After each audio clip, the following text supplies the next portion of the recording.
Hey guys, tonight we're diving into something a little less noble but way more intoxicating. Getting wasted in the Middle Ages. Yeah, knights, peasants, monks, everyone loved a good drink. But what exactly were they drinking? How strong was it? And how drunk could you really get off a medieval ale? Was it all mead and muddy wine? Or were they secretly brewing up something a little more dangerous? Before we stumble too far into the past, take a second to like the video and subscribe, but only if you genuinely enjoy what I do here, and let me know in the comments where you're watching from and what time it is for you. I always love seeing how far and wide this little sleepy corner of the internet reaches. Now, dim the lights, maybe get cozy with a blanket, or let that soft fan hum in the background. And let's begin tonight's journey into a world where the drinks were strong, the hygiene was questionable, and hangovers might just have been deadly. The medievals consumed alcohol all the time at every event, whether that was a wedding, a funeral, a business negotiation, or the completion of an apprenticeship. They really didn't need an excuse. They even drank at work all day, every day. Which begs the question, were the people who lived through the Middle Ages always drunk? It makes you wonder how they could work, fight their many wars, or even function properly when they were all constantly hammered.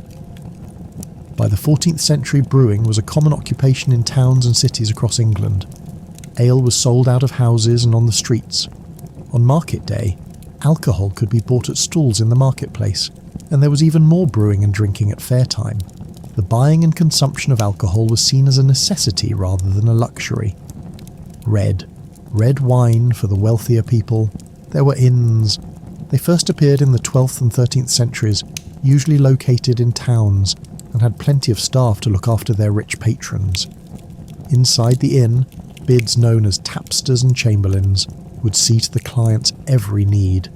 Even the oser or groom was there to look after the guest's horse. In 1578, the York magistrates insisted that all innkeepers had to have at least 6, quote, comely and decent honest beds for guests. These people had money and came from the merchant or professional classes. In 1390, a man named John P.R. was in London on business from Oxford University. He stayed at an inn in St Benet's parish. His room was burgled while he was out, and the grand sum of 200 shillings was stolen in coins and bonds, a huge amount at the time, and the equivalent of over £65,000 today. Which only goes to show the calibre of the customers using these sort of establishments. Business negotiations often took place in the inn. Technically, trading was supposed to be done exclusively in the marketplace, where it could be taxed and regulated. However, this didn't stop many from exchanging contracts in the inns and having a celebratory drink afterwards. Most ordinary people couldn't afford to pay for the wine or the lavish meals that were sold in the inn. Tavern came somewhere between the inn and the lowly alehouse. Here, those with a little more money in their pockets could purchase a cup of wine. Taverns were essentially drinking houses for the rich and lovers of good wine. As one pilgrim neatly put it, one tavern on Patoso in London had 2 floors with 30 seats on each story. The galley on Lombard Street had, quote, 8 tables, seats and trestles, pots and barrels of Rhenish, Gascon and MSY wine. In 1330, to try and slow the culture of drinking, King Edward II ruled that no wine under the price of 3p a gallon should be sold because, quote, there be more taverns in the realm than there won to be. Drinks after work. Ale houses, on the other hand, were for the ordinary people. Dank, dark and smelling of stale ale, with rushes thrown across the floor, they were rowdy places full of laughter, tall tales and bawdy songs. They existed simply for the entertainment of the masses, and were full to the brim with everyone and anyone, from carters and carpenters to gong farmers, and from sailors to strumpets. For the commoners, there were alcoholic alternatives to beer. Rough cider was produced in large quantities in the west and south of England in the late Middle Ages. At the manor of Alistan in Sussex, over 500 gallons of cider were made every year. Day labourers were often paid in food and drink for their toil. Providing strong ale was seen as a way of keeping employees motivated and well-nourished. The better the ale, the higher the calories, and landowners would often fight over workers by offering the strongest ale.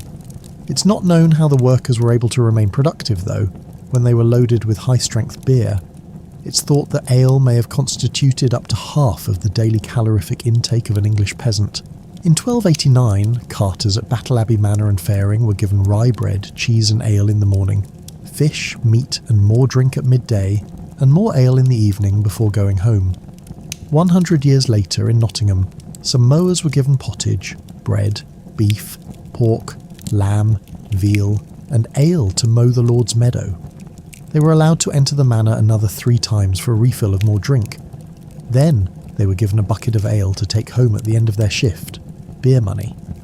Communal activities were always a good excuse for heavy drinking, and on those occasions it was even encouraged. Religious and seasonal festivals like Whitsun, Michaelmas, and Yuletide saw the charitable concept of church ale, in some areas called Scot or Leal.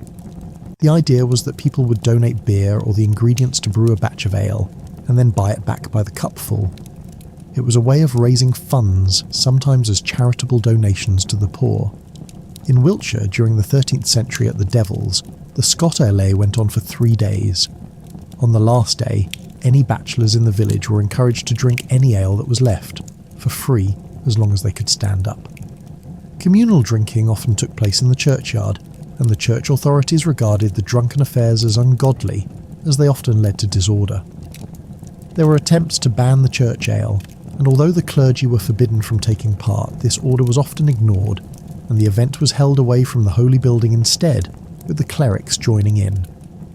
Archbishop Langham went so far as demanding the excommunication of anyone taking part in, quote, these common drinking bounce patches, matches and dispatches. Drinking was a part of medieval life from birth. Neighbouring women who helped with the birthing would bring drink with them as they assisted in the labour. This was for nourishment and to fortify them during the ordeal. A special drink was brewed, known as Mother's Coddle, which consisted of warm ale with added wine, sugar and spices. It was meant to sustain the woman's strength during childbirth. It was seen as an essential part of the process for mothers to have booze, even when they were in labour, and to help in their healing process after. Once a child was born, the parents were expected to provide drinks for the guests at the christening. Just as it is today, drinking was an accepted part of marriage celebrations. Bride's ale was a tradition practised by most families and involved either the bride or her mother bringing a batch of ale for friends and neighbours to enjoy. The catch was, they had to pay a ridiculous amount for the tipple. The profits went to the happy couple as a wedding gift. The tradition became so popular in England that the words bride's ale merged to form the word bridal. But the church was not happy, and 100 years after Bishop Langham had called for the banning of Scot ales, bride ales were prohibited in the parishes of Canterbury. Many couples exchanged their vows or marriage contracts. Where else but in the tavern? This could cause problems though, as one woman discovered when she was dragged before the ecclesiastical courts. Apparently she had contracted a marriage with a man who had proposed to her in the tavern one night as they were drinking. The woman argued that just because she chose to accompany a man for drinks didn't mean that she was now contracted to marry him. On the death of a wealthy person, large quantities of alcohol were consumed at the wake. In 1319, at the funeral of the Bishop of Winchester in Souk, London, 1,100 gallons of ale were consumed. People would often leave instructions in their will that drink had to be given to the poor, on the expectation that they would then pray for the soul of the departed. When the will of Stephen Thomas of Lee in Essex was read out in 1417, it had stipulated that, quote, 10 bushels of malt should be brewed after his death so that every poor man might have a gallon of ale. Some wills also made provision of alcohol for their loved ones. For example, a widow might be provided with a certain quantity of wine for the rest of her life. Have another. In the aftermath of the Black Death, living standards rose, along with wages, as the demand for land declined. There were too many jobs available and not enough people to fill the vacancies. Many abandoned their villages and migrated to the towns and cities. By the beginning of the 15th century, a craftsman in the south of England was able to buy 4 gallons of good ale with a day's wages. That's 3 times the amount he would have been able to purchase 100 years previously. The poorer villagers and townspeople, who probably drank buttermilk or water from wells and springs because they could not find the money for beer, were now able to afford it. And more people than ever were drinking alcohol. This caused Sir John Forkew to now remark that the English peasantry drank no water unless it be for devotion, the demon drink. Just as it does today, too much alcohol could lead to accidents, trouble, aggression, fights, and even murders. Many towns imposed a curfew on their citizens to prevent people from falling into rivers and getting into brawls. Making it home was no guarantee of safety either when someone was badly intoxicated, like one man from Oxford named John AOL, who was very drunk and died after dinner, sitting to eat with a knife in his hand, when he not only fell asleep but also fell on the knife and was wounded around the navel. Henry Doodley also died by falling on his knife when he was drunk and stumbled in his bedchamber. And there's a couple who appeared in the Oxford coroner's rolls, quote, "In the 25th year of King Edward, Adam G. and Marjorie, his wife, had been at a tavern and were drunk beyond measure, went to bed, left the candle burning, and fell asleep. Marjorie was burned even to the belly and died the next day. Adam could not save her and scarce escaped, his hands and feet burnt to the bones. Or William, who was standing at the top of his London tenement stairs, drunk and naked one August night in 1336. Sadly, William, who was relieving himself, misjudged his footing and fell to the floor, where he perished. There is always the possibility that violence will occur when people consume too much alcohol, which is what happened to Arnold and John, who by all accounts were friends, or at least friendly. They sat together, consuming a tipple in a tavern known as the Moses in 1420. It wasn't long before resentment flared, and because of the alcohol, Arnold was more than a little rude about John's concubine. Affronted, John drew his dagger and attacked his companion, pinning him to the floor of the tavern. Then Arnold drew his knife and stabbed his friend, killing him. For the medievals, drink and drunkenness were a socially accepted part of life. After all, it wasn't called merry old England for nothing. Beer is one of humanity's oldest tipples, known in Mesopotamia and Egypt as early as 6000 BCE. Beer brewing probably arrived in Neolithic Europe by 5000 BCE, and was brewed from barley on other grains on a pretty small domestic scale. Although wine was the more popular drink in much of the Roman Empire, Roman soldiers on Hadrian's Wall sustained themselves with cerveza, Celtic beer, which may have been known as curum to the Britons. The Anglo-Saxons introduced the word ale into the English language, and even used the word alu as a sort of magical healing word. Clearly they were big believers in the power of a pint. Generally speaking, medieval brewing happened in three phases. The first was malting, involving the treatment of the brewing grain by converting the starch to sugar water. They were drenched in warm water, which released a chemical enzyme to let this process be carried out. The malted and unmalted grains would then be taken for the second phase, mashing. Water was added, and all the grains mushed together while the enzyme made it into a sugary mix, known as wort. Finally, the liquid wort would be separated from the grain solids and placed in an urn for the fermentation phase. It would be left to either ferment on its own or have yeast added to help it along. Any remaining solid grains would likely be taken to be malted or mushed again with another batch to ensure none of it was wasted. L.F. Saltzman goes into more detail on the subject of English brewing. Their main product was ale, described by a contemporary of the 16th century as the Englishman's natural drink. In the 12th century it was described as the people's food in liquid form. Some people brewed it in their own homes and could sell it to locals. To show they were open for business, they would take a broom and stick it above the door to their home, indicating theirs was an alehouse. However, all ale had to be verified by an official taster before it could be sold. While this seems like it would be an enviable position, you have to remember they would be required to sample all of the drink. To give an idea of how much that would involve, Coventry in 1520 had 60 brewers for a population of 6,600. If it was good, then fantastic. If not, well, you'd certainly be the first to know. However, there were measures for the selling of bad drink.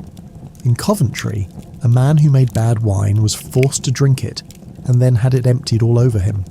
Hops were a part of the process that weren't introduced until much later, particularly where the English were concerned. According to Fiafelli, their earliest recorded use was in the 8th century. Initially, it was a practice that started in Germany, stemming from various hop gardens referenced there, and later spread throughout the rest of Europe.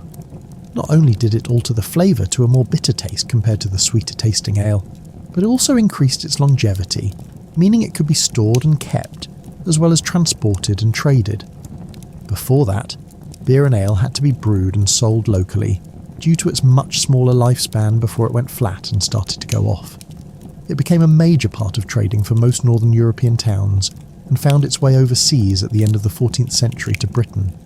The English took a rather nationalistic stance on their drink. They were reluctant to adopt hops into their brewing practices, and beer was regarded as something to be kept to foreigners. One contemporary dismissed it since it doth make a man fat and doth inflate the belly, citing the physique of the Dutch as an example of this.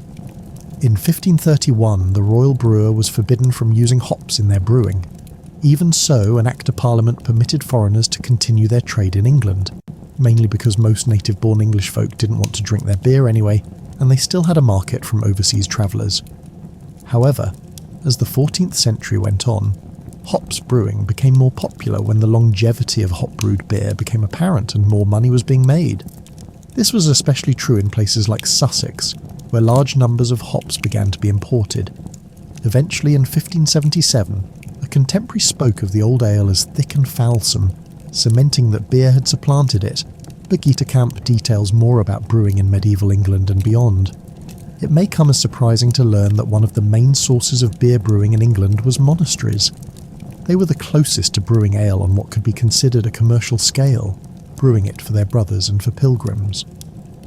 A monastery of St. Gall in Switzerland has surviving architectural plans which reveal the scale of one such operation.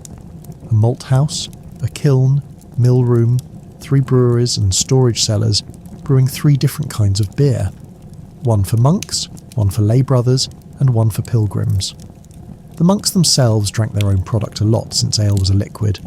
Therefore, like water, it wasn't considered breaking their fast like food was. It was used as a dietary supplement, along with being drunken for spiritual and medicinal purposes, regarded as a ubiquitous social lubricant. Venerable Bede even makes note of how monks were given to excessive drinking, and how they cast off Christ by giving themselves over to drunkenness. In addition, the English clergy had a reputation in Europe for behaving in a manner very similar to football hooligans. Many monasteries actually became famous for the brews they made, and would be given a good income from those who came to sample them. As beer brewing became more commercialised, this influence declined. A big reason was because local ruling authorities favoured these commercial breweries over monasteries for taxation purposes, and it helped make up the windfall from lost taxes by the monastic groups. Tax was part of the reason why hops took a little while to take off. Before hops were introduced, all beer and ale had to be brewed with a substance called gruit, and it was forbidden to brew without it. The local ruler would tax the brewer on the amount of gruit they used in their brewing, which was used to flavour the drink.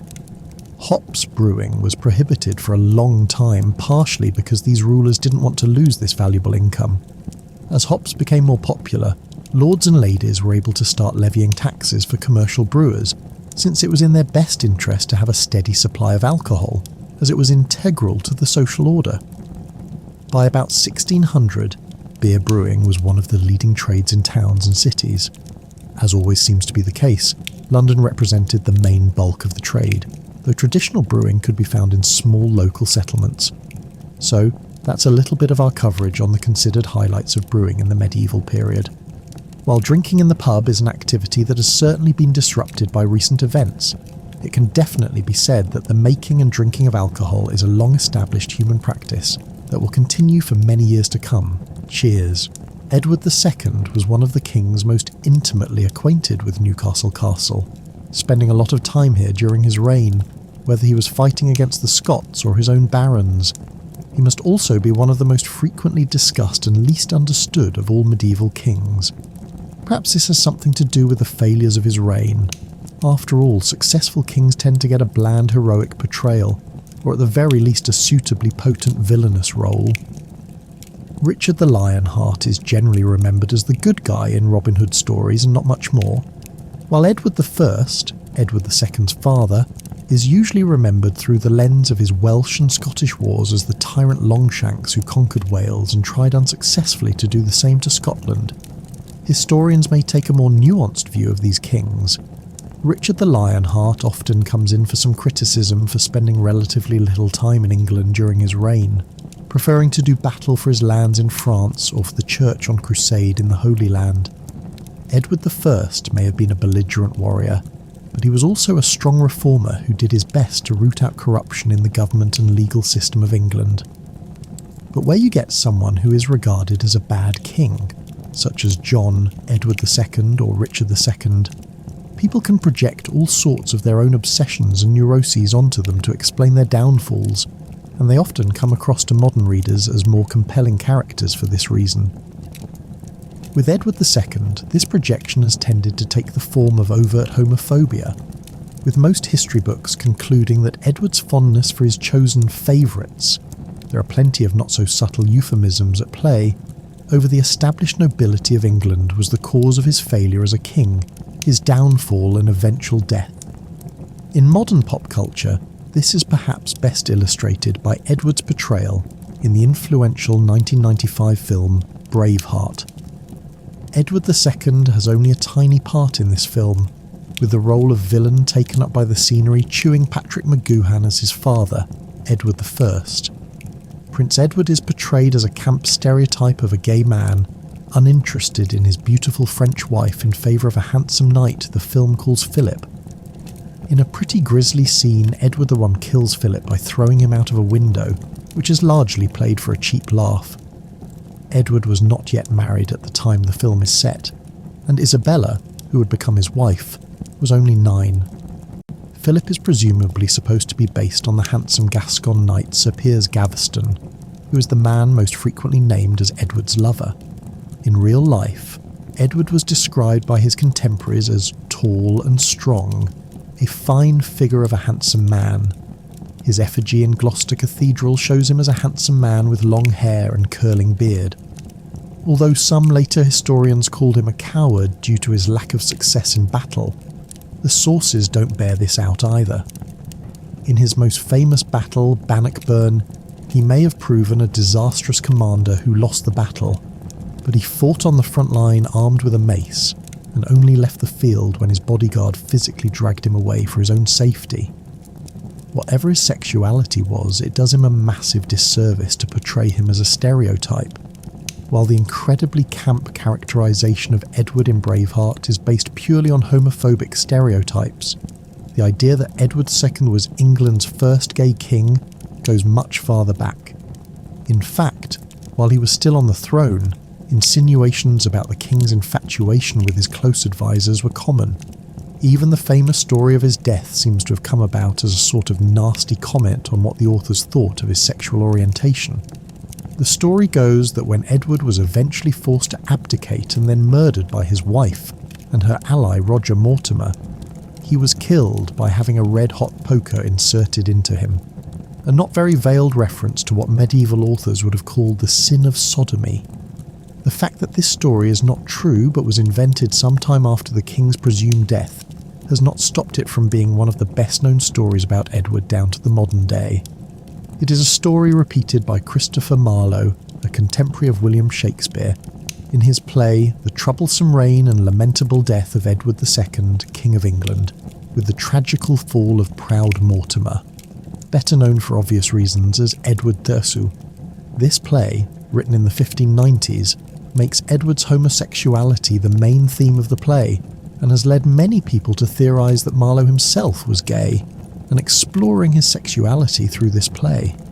In 1991, Derek Jarman adapted the play into a film and included overt references to the gay rights movement and the Stonewall riots, arguably making Edward II one of the earliest of England's gay icons. Of course, we often hear that it is fraught with difficulty to read modern sexual identities back into the past. To an extent, this is true. Edward would not have recognised terms like homosexual or identified himself in that way. People in the Middle Ages were defined by their status, their family, their religion, their place of origin and other factors than sexuality, a concept that did not exist at all. At the same time, nothing has fundamentally changed about human beings between Edward's time and our own. medieval people felt desire, love and other emotions in the same way that we do. They just had different ways of describing their experiences. We also know that the idea that LGBTQ+ people simply did not exist in the medieval period because the words did not exist is, not to put too fine a point on it, total rubbish. Medieval society was obsessed with, and had a complicated relationship with, sex. Their ideas may have differed from our own, but this hardly means that people in the modern day can't look back and see their own experiences mirrored in those of the people of the past. We do, for example, have records of at least one transgender woman living in 14th century London, and references to homosexual behaviour are surprisingly common. Such relationships were not yet technically illegal in England. Sex between men was outlawed in secular law under Henry VIII and remained so until the 1960s, although they were regarded by the church as sinful. What wasn't? To the medieval church, the only form of acceptable sex was between a man and his wife, solely for the purposes of producing a child. Even enjoying sex with your spouse was considered sinful. Other sexual sins, including fornication, having sex while unmarried, and sodomy. Sodomy was any sexual act which gave pleasure, but which could not lead to pregnancy. The fact is, a huge number of people of all sexual orientations would have fallen foul of church rules against sodomy, which also included any kind of homosexuality. In fact, even allowing for the overactive imaginations of many churchmen, it does rather seem from the surviving records that what the church called sodomy was going on all over the place much of the time, even in other parts of Europe where the law treated such relationships more harshly. Many of the chroniclers who wrote about Edward and Piers Gaveston's relationship presumed that it was a sexual one. The Westminster Chronicle says that his love for Piers Gaveston led him to reject the embraces of his wife, while another medieval chronicle puts it a bit more bluntly and says that the king rejoiced in sodomy. French observers at his coronation said that he seemed more attracted to Gaveston than his wife. His wife was only 12 years old at the time, so that is probably for the best. We know that Edward referred to Piers Gaveston as his brother, and spoke often of his love for him. At the same time, Edward fathered 4 legitimate children with his wife, and at least 1 illegitimate son, and Piers Gaveston also fathered several illegitimate children. In light of medieval views of sexuality, this is not particularly surprising. Perhaps in the modern day, both men might have identified as bisexual. In the end, though, it's difficult to disentangle the real relationship between Edward II and Piers Gaveston, and indeed, later between the King and Hugh Despencer, another royal favourite, from the accusations and judgment of their peers and later historians. To many people, the idea of a loving relationship between the king and another man was inherently dangerous and destabilising to the state, and the fact that both of Edward's favourites were executed by his enemies before the king himself was finally overthrown by his own wife has certainly influenced the way that Edward's relationships have been viewed by posterity. What is interesting is that this aspect of Edward's life has been speculated on so often over the centuries since his death, with each generation relating Edward's life to their own experience, all the way from the medieval chroniclers to Christopher Marlowe to Sir George Benjamin, who premiered his opera lessons in Love and Violence at the Royal Opera's House in 2018. Each generation relates Edward's life and relationships to their own experiences and will continue to do so. Clowns, buffoons, fools, jesters, jokers, of one kind or another, have been part of the history of almost every culture in civilization. The comic actors of the Roman Empire are probably the direct predecessors of the jesters of the Middle Ages. Although there were no professional jokers at that time, comic actors are likely to have been the forerunners in both their style of comedy and attire. Many Roman emperors decided to rid their empire of actors, claiming them to be damaging to society. Whilst fleeing persecution, those performers spread their trade all over Europe, possibly leading to the development of the jester in later years. Although it should be noted that jesters were prevalent in other countries such as China and India, the wish to be entertained and the need to laugh was, and still is, universal. During the medieval period, Lucky jesters were the ones who were employed by nobles or royalty to perform at court. But he or she wasn't just an entertainer. They were part of the social fabric of a region. Court jesters were valued with great privileges. Let's travel back in time and take a look at the life of a medieval jester. Welcome to medieval madness. Between the 12th and 17th centuries, the term minstrel, meaning little servant or gleeman, described any person who was a professional entertainer of any sort. This included acrobats, jugglers, and even storytellers, but more specifically, musicians. During the Middle Ages, many of these minstrels toured from place to place, staying for a short time in a town or village whilst business was good. Although some of the most talented and well-respected were permanently employed at the royal court or by other rich households, whilst they were able to command a high salary, these minstrels could be found across the whole of Europe. In France, they were known as jongleurs or troubadours. In Germany, minnesingers. They were called skops in England, skalds in Scandinavia, and bards in Ireland. Travelling from place to place, they not only provided a source of entertainment with their ballads and stories, but also served as a way of delivering the news. Information from the villagers would be shared with the minstrel, who would impart this news to the townsfolk in the next village they performed at. During the period of the Middle Ages, a person's station in life was governed by the family that they were born into. A blacksmith would teach his sons how to be blacksmiths, as with a stonemason. A peasant would remain in the lowest social rank. But the European jester could come from any background. There might be a clerk whose fooling around had amused a noble, a cottager who was known for their wit and joke-telling, or even an ex-monk who had been expelled from the abbey for their antics. It wasn't easy being a jester. It was a job that required intelligence and quick-wittedness. A fantastic memory was essential for memorising epic poetry, heroic stories, or even just the news that you spread between villages. There was also a need to be able to improvise and adapt depending on the audience. Children would want to hear pretty lullabies, whilst older people would prefer a retelling of some bloody war story or another. Tact was also a requirement. A jester needed to appear whenever needed, but fade into the background when required, a skill in itself. Jesters were given free rein to say whatever they liked, but they had to be careful not to upset too many people or go too far. There were two sorts of fools, natural and artificial or licensed. Either way, those that had physical deformities, such as misshapen limbs, hunched backs, or exceptionally ugly faces, were particularly valued, as were dwarfs. They used their physical appearance to their advantage to gain extra laughs. There are stories of natural fools being recruited from poor families as they were thought to have been touched by God. A disabled child or adult would be a huge financial burden to a peasant family, and it would have been a great help to have them taken on and cared for by a wealthy one. The fool would be unpaid but provided with clothes, bed and board. Once these poor souls were no longer amusing to the household, they were cast out. Although some were given alms regularly, most sadly ended their days as beggars. The tradition of having a fool at court dates back much further than the Middle Ages.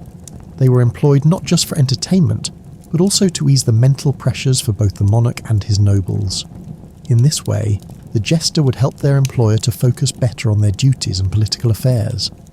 By the end of the 12th century, the name fool began to be used when describing a jester who had earned payment in the manner of land, as well as the freedom to leave court, although they did have to agree to return as and when required.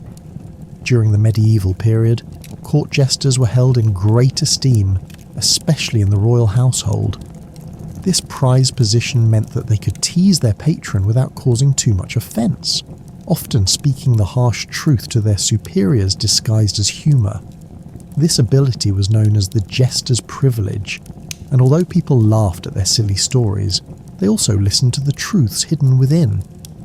Underneath the folly was usually a lot of common sense and cleverness. It was a complex job that required much thoughtfulness, insight and discretion, as the jester of Philip VI of France found out in 1340. Edward III of England defeated the fleet of the French king Philip VI at Sluys. Of course, no one wanted to give Philip the bad news. It was left up to his fool, who, once in the king's presence, was heard to mumble, "Those cowardly Englishmen, those chicken-hearted cowards." How so?" asked the king. "Why? Because they had not courage enough to jump into the sea like your own sailors, who went headlong from your ships, leaving them to the enemy who did not dare to follow them. Court was often controlled by fear and insincerity, and it was essential that the truth be dressed up as silliness in order for it to be accepted. It's impossible to know how many crazy ideas a jester had discouraged by whispering into the king's ear, or how many calamities were caused because of his bad advice. As far as physical entertainment went, singing, dancing, acrobatics and juggling were all indispensable skills for the jester, as well as being able to play an instrument, perform ventriloquism, puppetry and sleight of hand. Even when carrying out their main job, that of making their employer laugh, part of the comic appeal of the jester was their traditional costume, which was also meant to cause amusement.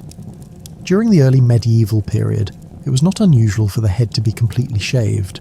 Then they would wear a hat with the ears of a donkey on top of their head. Some would also wear a donkey's tail as well.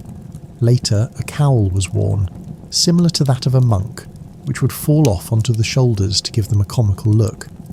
This hood was usually topped off with a coxcomb, the comb of a rooster, which was traditionally used to adorn a fool's headpiece.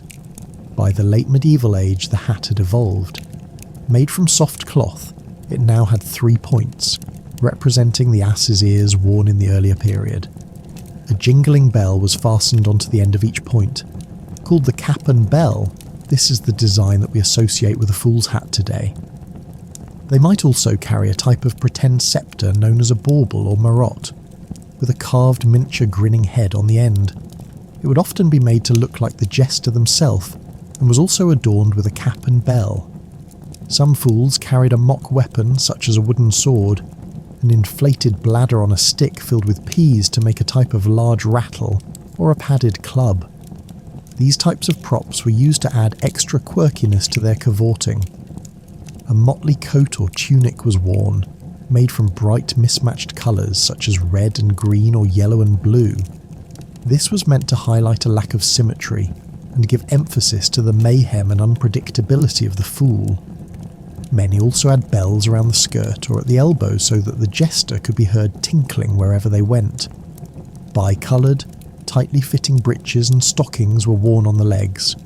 The whole outfit was usually designed by the fool themselves and had to be maintained regularly. In contrast, the natural fool would usually be dressed in a long gown. The role of messenger was also part of the job description for a personal jester to a king or nobleman. They would go into battle with their master and the rest of the troops and deliver messages to the opposing side, such as terms of surrender or conditions for the liberation of hostages. Jesters were traditionally thought to be sacred, and it was customary for them not to be harmed in any way. But that was not always the case. If the message happened to be something that the opposing army did not want to hear, it would be the fool that suffered the consequences. It was not unusual for the angry leader to shoot the messenger right back at the enemy by loading him into a catapult or trebuchet. It was to be hoped that the jester would have already been killed beforehand, and that it was their severed head that would fire back. But sometimes, unfortunately, it was a live fool that was sent airborne. However, one minstrel who showed himself to be more than just the average jester was the Norman dwarf named Taillefer. He was a French jongleur who travelled over from France with William the Conqueror during the Norman conquest. By mid-battle, the French were becoming weary and in danger of defeat. On horseback, Taillefer juggled a sword while singing the Song of Roland at the English troops during the Battle of Hastings. His antics caused one English soldier to break ranks from the shield wall.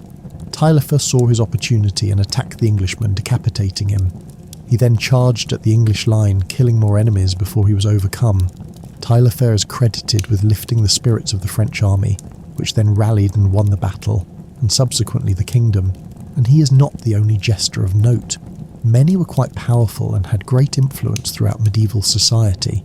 Roland the Farter was court jester to King Henry II of England in the 12th century. Actually an accomplished flautist, he was famous for the art of breaking wind and was especially sought after during Henry's Christmas festivities. There, the charmingly named jester would perform a simultaneous fart, whistle, and jump. Roland was so well respected by his king that he was rewarded with the 30-acre Hemmingston Manor, as well as an annual payment. At the court of Edward I, known as Longshanks, Tom the Fool was awarded the huge sum of 50 shillings because he performed so well at the wedding of Princess Elizabeth. Many others were also able to take advantage of their position and turn their good fortune into wealth, helping to obtain profitable deals and jobs for friends and family. Another jester who was determined to make the most of his skills was Rahere. Using his wit, he became invaluable to the nobility and was referred to as a minstrel. He was particularly good at making fun of people and spreading outrageous gossip behind their backs, amusing everyone who was listening. Not only did he perform clerical work, but he also became jester to King Henry I in the early 1100s. Rahere would at times adopt the behaviour of an idiot, which greatly entertained the servants and children. He's reported to have fallen ill on a pilgrimage to Rome, where he had a vision of St. Bartholomew. On his return to London, he founded the hospital of the same name to create a sanctuary for those less fortunate. In China, Shen Jiangoa, also known as gradually stretching taller, was employed as a jester during the 10th century in the state of southern Tang. He was so influential that he was able to make the emperor Li Bian reduce taxes. In the midst of a drought, he made a joke that even the rain was afraid of being taxed and would not come into the land. Li Bian was so amused that he cut taxes immediately. Legend has it that that very night Shen is also believed to have saved the emperor's life. Li Bian invited his enemies, Al Ben, to a banquet, then sneaked poison into a goblet of wine before he offered it to Li Bian for a toast. Shen quickly grabbed the cup and, sacrificing himself for his emperor, drank the poisoned wine himself. Despite being given an antidote, sadly, Shen died from a burst brain. Whereas, in Saxony, Germany, rather than being looked at as a clown, Clousner was regarded as being a wise man during the late 15th century. Much was written about him, and he was known for his moral stories and parables. He's even thought to have been able to predict the future. During the Middle Ages, women were considered the property of their fathers or husbands, and had very few privileges. But some were lucky enough to become successful as jesters. For them it meant they had the freedom to insult men of power without consequence. The job was one of the few that was completely open to women who could enjoy the same benefits as men without any stigma. Many female jesters accompanied the queens and ladies of court, such as Archerwood de Poix, who was fool to Jeanne, the Queen of Charles I of France, in 1373. We know that Jeanne paid the large amount of 170 gold francs for a dress for Archerwood, who was obviously well cared for. Another female jester was Madame Dore, who entertained everybody at the Festival of the Golden Fleece in 1429 in Bruges de Belgium. Margaret, the granddaughter of Charles the Bold, Duke of Burgundy, also had a female fool who was allowed to sit in a chariot with the ladies in waiting when travelling with her mistress. One nameless female jester arrived at the court of Edward II, who was celebrating the festival of Whitsuntide at the Hall of Westminster in 1316. She trotted into the hall on a horse and rode around telling jokes to the king and his eminent guests. At the end of her performance, she approached the king and placed a letter in his hand before graciously riding away. The letter actually contained a petition of complaint against the abundant favour that the king had lavished upon the undeserving, while his faithful knights and trusty servants were neglected. No one else would have dared to hand over this letter, but jesters were allowed free access everywhere. Perhaps this female fool was also aware of King Edward's love of any joker who could ride a horse, or to be more precise, could fall off of a horse.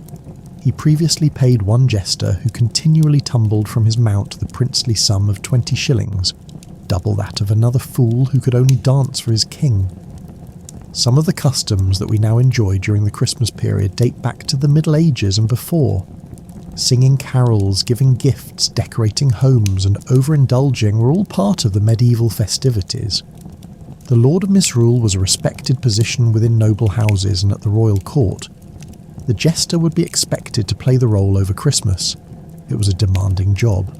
Festivities needed to be organised properly to guarantee that everything went well, and the reign of the Lord of Misrule could last anywhere from 12 days to 3 months. There were masked parties, the possession of the Yule log, and feasts that all needed to be planned. Sometimes the festivities would include mummers' plays. The origins of mumming date even further back than the Middle Ages, through Europe and into Russia. Medieval mummers were a group of travelling actors who would perform religious plays at Christmas, travelling from house to house. Most of the plays had a biblical theme, but were mainly for entertainment. So the medieval jester was valued, not just endured. Their relationship with the townsfolk and those at court was often warm and friendly.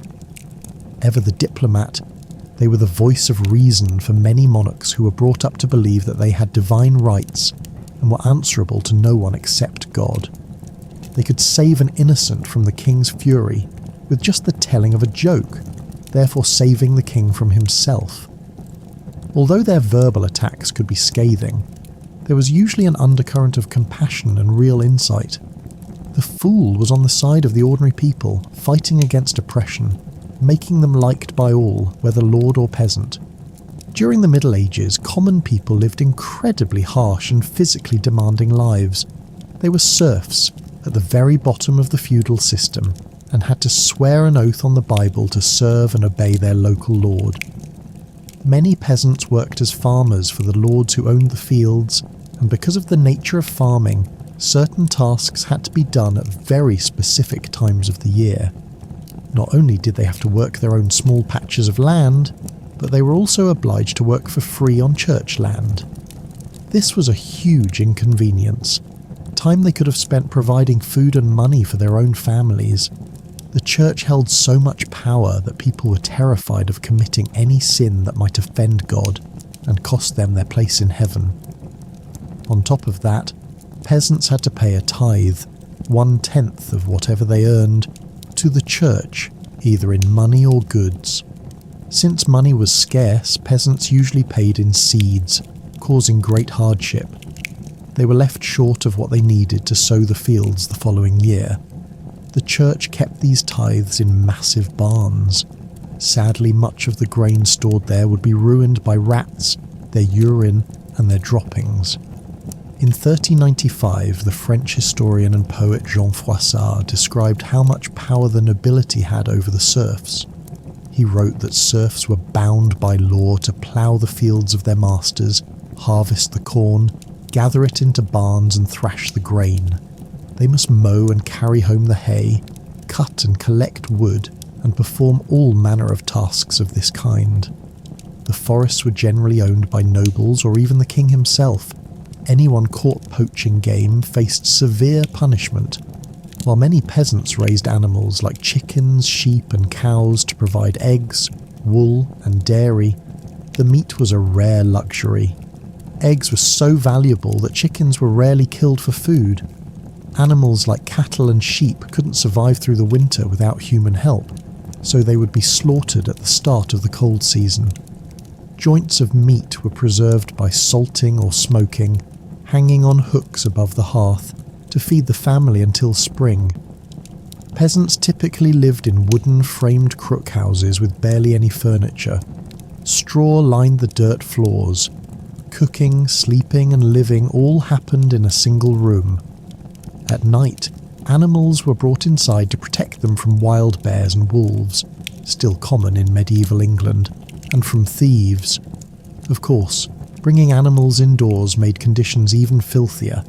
The livestock weren't house-trained and often carried fleas and mites.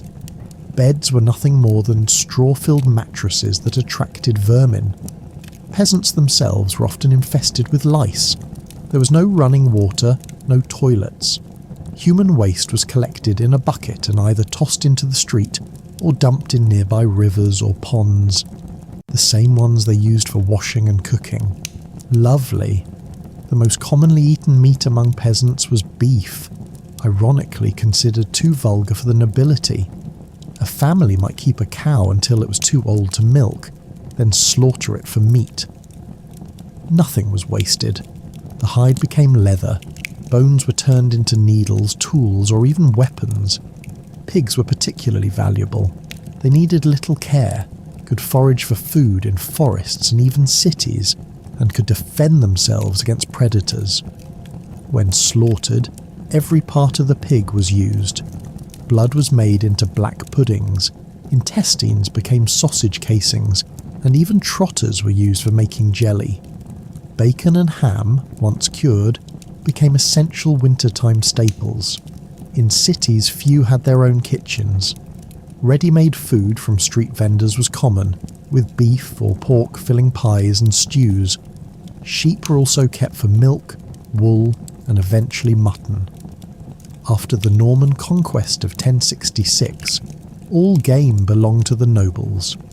Poaching deer or wild boar was punishable by death, though rabbits and hares could still be hunted by peasants. Nobles also kept domesticated rabbits in enclosures called warrens. In fact, Henry III of England once served 500 hares and 200 rabbits at a Christmas feast. In general, meat was a luxury for peasants, especially early in the Middle Ages. Most of their diet consisted of bread and cereals. By the 9th century, almost 3/4 of their food intake came from barley, oats and rye. Interestingly, after the Black Death devastated Europe in 1353, killing about 200 million people, food became much more available. Even the poor could afford more meat. Meanwhile, the rich ate exotic dishes. Recipes called for roasted cats, swans, peacocks, hedgehogs baked in pastry, and meats covered in sauces made of bread, wine and spices. One popular sauce, camelin, was sold ready-made in Paris during the 14th century. Swans were especially prized, often roasted, then redressed in their own feathers for presentation. Fishing was another source of food if the Lord allowed it. Thankfully, nobles preferred meat, so river and stream fishing was often permitted. Peasants living by the sea could fish freely. Salted and pickled fish like herring, mackerel and eel were common. Lampreys, hideous parasitic fish, were a delicacy. Henry I of England supposedly died from overeating them. Christianity heavily influenced eating habits. By the 10th century, fasting was required on Wednesdays, Fridays and Saturdays. No food could be eaten before 3 p.m, later moved to after evening prayers. During Lent, which lasted 40 to 46 days, meat, dairy and eggs were banned, making it a brutal time for hard-working peasants. On Ash Wednesday and Good Friday, no food was allowed at all. Regardless of wealth, bread was the foundation of every diet. Brown bread indicated poverty, since it was cheaper to produce than white bread. Wheat was for the finest loaves. Rye and barley were used for coarser breads. If crops failed, peasants supplemented with peas, beans, even acorns to make horse bread, edible, but barely. In larger towns there were more options, including white bread and fine flour rolls. Unleavened bread was used as plates, called trenchers, during feasts. Once soaked with gravy, trenchers were sometimes eaten or given to the poor. Ale, cider and mead were the main drinks, alongside water from clean rivers, wells or rain barrels. In towns where clean water was rare, small ale, low-alcohol beer, was drunk even by children. Ale was cheap, calorie-rich, and boosted morale in hard times. By the 13th century, adults drank about 1 gallon of ale a day. Vegetables, referred to generally as herbs, were a vital part of the diet. Common vegetables included carrots, parsnips, cabbages, and beans. Onions, leeks, and garlic were eaten by all classes, but nobles sneered at most other vegetables. Fresh vegetables and fruit were thought to cause disease if eaten raw. Cookbooks warned against salads and uncooked fruit.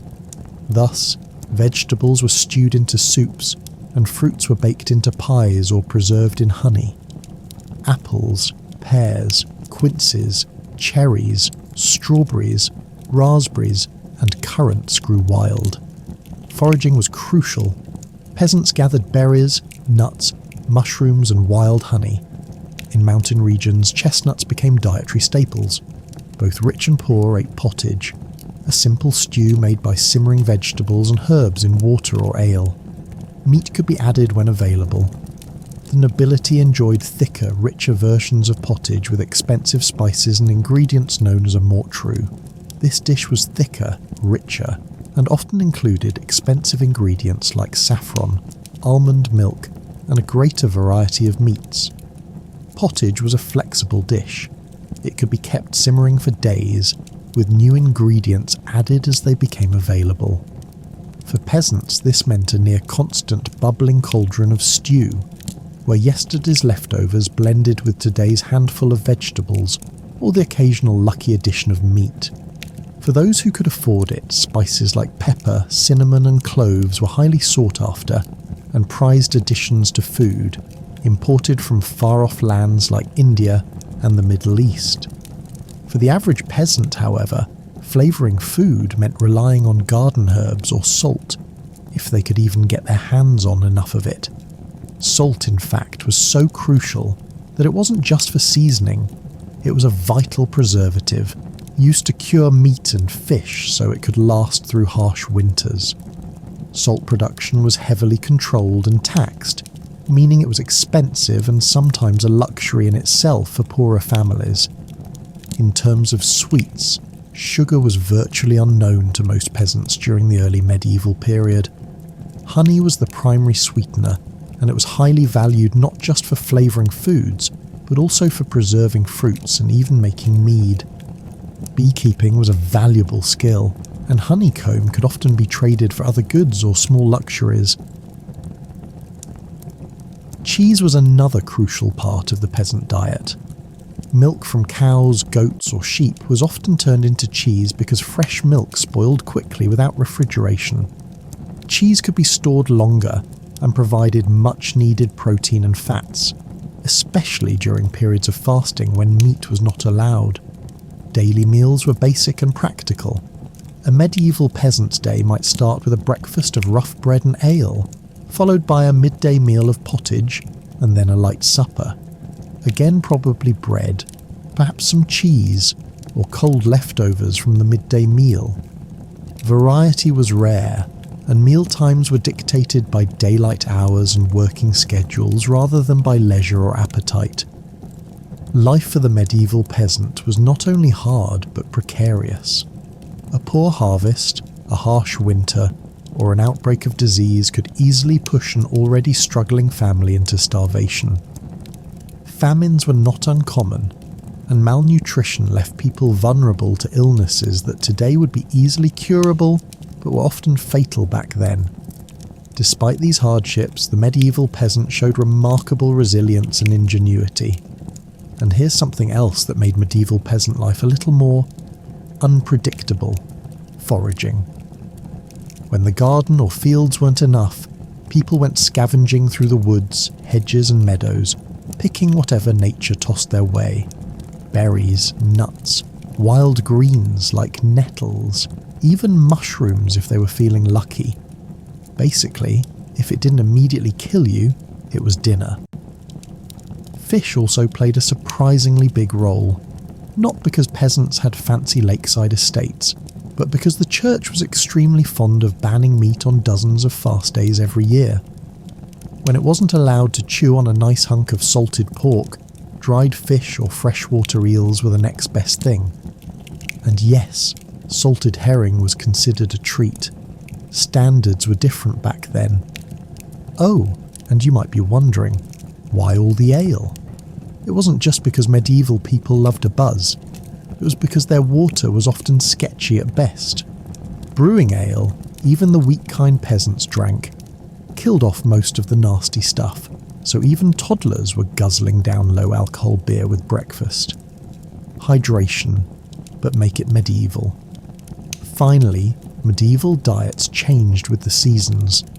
Summer meant fresh veggies and occasional fruit if you were lucky, while winter meals were a grim festival of dried beans, hard cheese, salted meat, and pottage that had seen better days.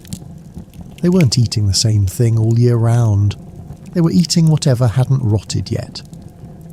But But somehow, through a mix of foraging, brewing, salting, fasting, and just pure stubbornness, medieval peasants managed to survive and even carve out some good moments, usually involving communal feasts after a hard harvest, where for one evening nobody worried about tomorrow's dinner. Until tomorrow came, of course. And while their diets were limited compared to today's standards, they were largely natural, unprocessed, and seasonal. A kind of simple, earthy cuisine that, ironically, many modern people today might find themselves striving for under the label of organic or farm to table. Welcome to ancient China, Shang Dynasty. If you're feeling OG, Han Dynasty if you want to feel slightly fancier while still living a life of constant fear and splinters. Now pick your character. Farmer, merchant, scholar or noble. Doesn't really matter. You're still waking up miserable. If you're a farmer, congratulations. You woke up at 4 a.m. to the sound of your neighbour coughing up a lung because life expectancy is a generous, maybe 35 if you're lucky. Your bed? It's not really a bed. It's a pile of straw, vaguely shaped like disappointment. You crawl out from under your itchy, bug-infested blanket, step into your mud floor house, and immediately smash your foot into a sharp rock. Good morning, pain. Breakfast? If you're rich, you're not. Maybe some millet porridge. If you're normal, it's rice. If you're unlucky, it's yesterday's cold rice, with a side of sadness. Then it's straight to the fields to work 12 hours bending over in soul-crushing humidity. Also, the local lord can collect 90% of your harvest and say, "Good job, peasant. Here's a lovely backhand to the face. No days off, no weekends, no self-care Sundays. Just dirt, sweat, and hope that the next flood doesn't wash away your entire existence. Yay, farming. If you're a merchant, ooh, fancy. You have money. You wake up on an actual bed. It's still hard as a rock, but at least it's not covered in bugs. You stretch, put on your linen robes, which by the way scream "I'm doing well" louder than a modern guy renting a Lambo for Instagram, and you start thinking about how to hustle some bamboo scrolls, silk or fermented fish sauce. But don't get cocky, because in ancient China, merchants were considered just slightly more respectable than pickpockets and people who talk during movies. The scholars and nobles see you and immediately need to rinse their eyeballs, even though they secretly need your stuff. Hypocrisy in my ancient civilization. Groundbreaking. Breakfast. Slightly better rice. Maybe even dumplings if you're rolling in it. Still, you'll probably spend the morning calculating how much profit you can make before the next local official decides to tax you at sword point. If you're a scholar, alright nerd, you wake up in a slightly nicer house, because literacy is your superpower. And by superpower, I mean you can read, write, and memorize complicated Confucian rules about how to bow correctly or how not to breathe wrong in front of a noble. Morning routine? You pray, you meditate, you recite your favourite passages about filial piety, because ancient China was 70% about respecting your parents and 30% about inventing weird punishments if you didn't. Then you polish your calligraphy brushes because looking good while writing about virtue is a full-time job. Breakfast? Rice. Always rice. Maybe a chicken egg if you're fancy. If you're really high up, maybe some pickled veggies that have been soaking since the last emperor's cousin got exiled for blinking wrong at a banquet. Then you spend the day teaching, copying texts, or, if you're lucky, climbing the bureaucratic ladder, which is a lot like climbing a ladder covered in oil while people throw rocks at you. So, fun. If you're a noble. First off, you're not even waking up yourself. Some poor servant is awkwardly clearing their throat by your bedside like, sir? Time to exist. Your bed. It's actually made of wood, but it's lacquered and has dragon carvings, so it feels impressive. You throw on some silk robes embroidered with symbols of cosmic authority that basically scream, "Bow down to me, peasants, for I have not touched mud in 3 generations." Breakfast? A literal feast. Rice, meats, fruits, imported from God knows where, and teas brewed with water that was probably filtered better than modern city tap. You casually munch while thinking about how you're technically supposed to be virtuous and humble, while wearing £20 of jewellery. Then it's either deal with imperial court politics, aka trying not to get assassinated before lunch, oversee massive projects like canal digging, where thousands might die, or host poetry contests where losing could mean a loss of face worse than actual death. Good times. All right, you've survived the waking up part. Congrats. Now it's time for breakfast, lunch and dinner, also known as the 3 daily reminders that you're one bad harvest away from eating your belt. Eating in ancient China was basically a game of how much rice can you eat before you remember you can't afford anything else. If you were lucky, you got porridge. Rice porridge if you were in the south, millet porridge if you were up north. Either way, it tasted like sadness and bland hopes for a better afterlife. Some days, if your ancestors were smiling on you and the rats didn't eat everything during the night, you might get a boiled vegetable or two. Maybe some cabbage. Maybe some wild garlic if you were feeling spicy. Maybe a fish so small it blinked twice before dying of embarrassment on your plate. And listen, you think you know tough cuts of meat. They were eating organ stew out here.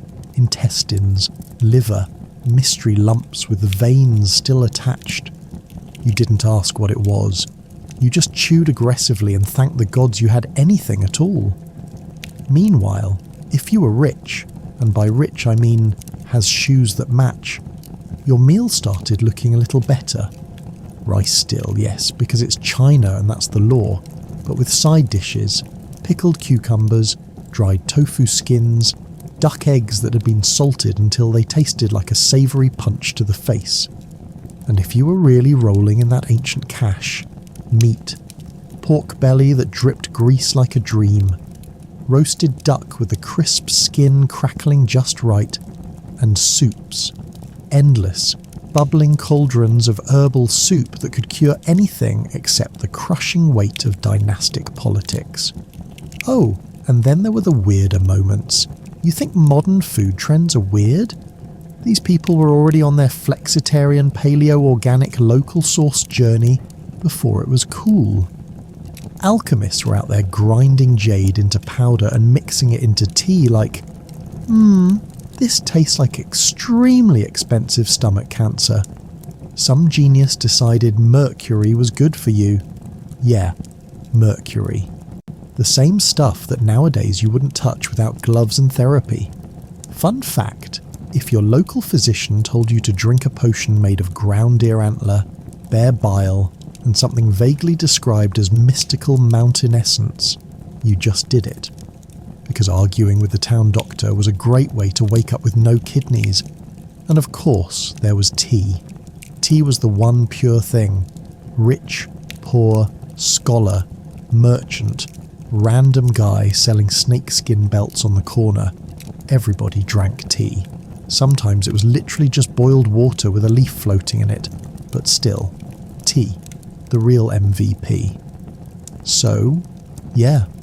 Food in ancient China was either enough to keep you moving, or enough to make you write a 30-stanza poem about how full you feel.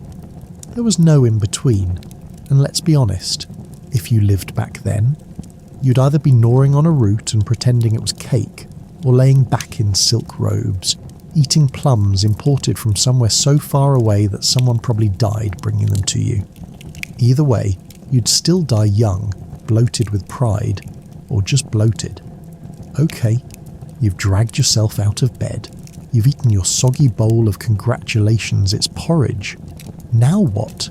Welcome to the Daily Grind Ancient China edition. And let me be very clear, nobody was having fun.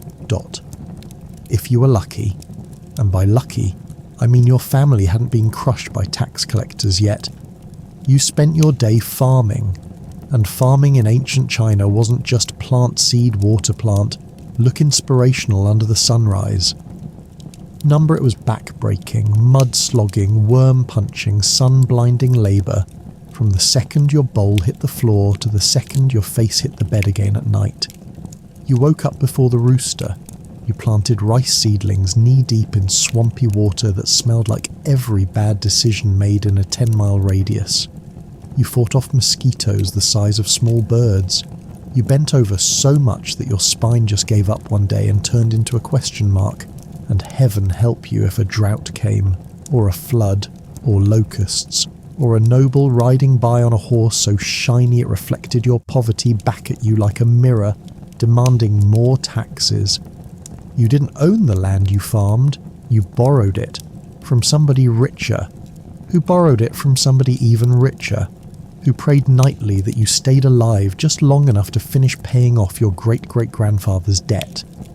Now, say you weren't a farmer, maybe you were a merchant, maybe you thought, hey, selling stuff sounds easier than fighting riverworms with my bare hands. It was easier. If by easier you mean walking 100 miles through bandit-infested mountains with a backpack full of overpriced silk scarves, hoping not to get stabbed for your troubles. You had no trucks, no Uber Eats, no shipping labels. You had your sandals, your brittle knees, and your irrational optimism. Markets were chaos. Sellers screaming prices, customers screaming for discounts, chickens screaming because someone dropped them. Half the day was bargaining over a single copper coin. The other half was trying not to get pickpocketed by a 12-year-old with faster hands than fate itself. And if you were successful, if you actually made money, congratulations. Now you were a target for corrupt officials who could invent a tax out of thin air. Oh, you're selling rugs? New law? Rug tax? Hand it over. Meanwhile, scholars were living a completely different nightmare. People imagined being a scholar was glamorous, sipping tea under peach trees, writing poems about the clouds. Wrong. You were cramming for exams harder than a modern student jacked up on caffeine and existential dread. The imperial exams, the ones that decided if you got a cushy government job or spent the rest of your life teaching reluctant 8-year-olds, were brutal.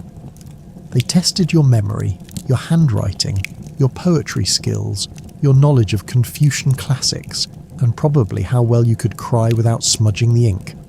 Fail once, study harder, fail twice, hope your parents still love you. Fail 3 times. Congratulations, you're now a tutor making less than a rice farmer, and if, by some miracle, you passed, you'd get a job sitting behind a low desk in a dim room, transcribing tax records, reading memorials to the emperor that nobody cared about, and praying your superior didn't frame you for embezzlement just to earn promotion points. Now, the nobles, the top dogs, you'd think they had it easy, sort of, but also, not really. Yes, they had silk robes. Yes, they had feasts with duck and wine and whatever weird animal the hunters dragged home that week. But they were stuck playing the world's most stressful game of Survivor, Palace Edition. One wrong word at a banquet and boom, you're out. Out meaning off with your head, not voted off the island. Palace intrigue was a full contact sport. You had to look good, sound good, flatter the right people, sabotage the wrong people, and never, never let anyone see you sweat. And if you were a noble woman, oh sister, your whole existence was a terrifying ballet of marrying the right man, bearing the right sons, wearing the right hairpins, and not looking even slightly more beautiful than the Empress, unless you wanted to mysteriously fall ill one night. In short, work was everywhere, inescapable and merciless. You either spent your days bent double under the sun, hunched over scrolls until your back screamed for mercy, pacing marketplaces haggling for your life, or smiling sweetly at people who would absolutely poison your soup if they thought it would boost their career. There was no following your passion. There was no taking a mental health day. There was only doing what needed to be done day after day until your body gave out or the emperor changed his mind about how much taxes you owed. And guess what? Even if you did everything right, even if you slaved and toiled and flattered and bribed and prayed, Sometimes the harvest failed. Sometimes the river flooded. Sometimes the emperor had a bad dream about dragons and decided to raise taxes just to feel better about himself. Sometimes life just sucker punched you for fun. And when it did, you didn't cry. You didn't protest. You just picked up your tools, or your scrolls, or your overpriced silks, and you started over. Because that grinding, stubborn, never-quit survival was what life was really made of. All right, you've survived another day without being eaten by river leeches, extorted by a corrupt official, or poisoned by your political rivals. Congratulations, time to have some fun, right? Well, ancient China's idea of fun was a little different from ours. Spoiler alert, it was about 40% less fun and about 60% more try not to die creatively. First up, music and dance. If you had the energy, and most people didn't, you might pick up a lute, bang a drum, or attempt to play a flute that sounded suspiciously like a duck being strangled.